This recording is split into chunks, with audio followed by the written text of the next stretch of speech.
বছর তার স্ত্রী জানতো না যে লোকটা মেসে আছে না মারা গেছে। গতকালকে তিনি একটা ভিডিওতে বলছিল, আমি আমার পরিবারের আশা ছেড়ে দিয়েছিলাম, কারণ খাবার দিত পচা খাবার, অধিকাংশ সময় আমার রোজা রেখে কাটানো লাগতো। এই 8 বছরে আমার মনে হয় সে প্রায় 8 বছরই রোজা ছিল।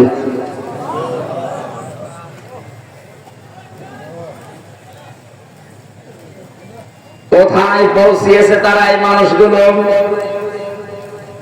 আর উল্টা পাল্টা এখনো পর্যন্ত অনেক জালেমের দর্শকরা ধারণা করে যাচ্ছে যে কি করেছে যে আমাদের দেশ থেকে তাড়িয়ে দিল।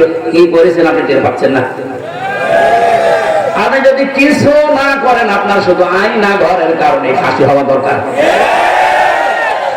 আর মানবতার সাথে যেটা কত বড় মারাত্মক অপরাধ আপনি টের পাচ্ছেন না? এখনো যারা ছিল তাদেরকে একটু জিজ্ঞাসা করেন।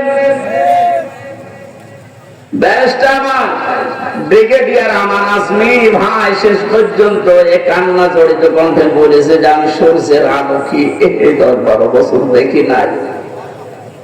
এদিকে 1.5 হাত, ওদিকে 1.5 হাত। আমার যে মাটির নিচে ছিলাম ওখানে তাও এদিকে 3.5 হাত, এদিকে 2.5 হাত ছিল, আর আমার আরো ছোট। এরপরও জালেমদের পক্ষে আপনি সাফাই গান, জালেমদের পক্ষে কথা বলেন। আপনি মানুষ, আপনারও বিবেক মরে গেছে। মজলুম অবস্থায় এখনো আছে, এখনো পর্যন্ত অসুস্থ, আমার শরীর এখনো স্বাভাবিক হয়নি, এখনো মুসাফির অবস্থায় আছে। দোয়া করছে আল্লাহ কিয়ামতের আগে কোন জালেম ছাড়া এই দেশে আর ফিরে আসতে না পারে। আমরা যারা আছি এই দেশে এখন, আমাদের আলেমদের উচিত হবে নবীরা রাসূলরা তাদের যে পরিচয়গুলো আল্লাহ তুলে ধরেছিলেন, নবীর কাজ কি, রাসূলের কাজ কি, এই পরিচয়গুলো আমরা এখন জনগণের সামনে তুলে ধরবো। তাদের কর্মসূচি 6টা। কয়টা?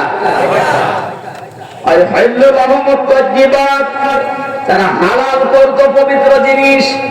আজ বাংলাদেশে হালাল করা লাগবে পবিত্র জিনিসগুলো, আর হারাম করতো তারা অবৈধ জিনিসগুলো। বাংলাদেশে এখন প্রত্যেকটা সেক্টরে এখনো পর্যন্ত হারাম জিনিস জিয়ে রাখা হয়েছে।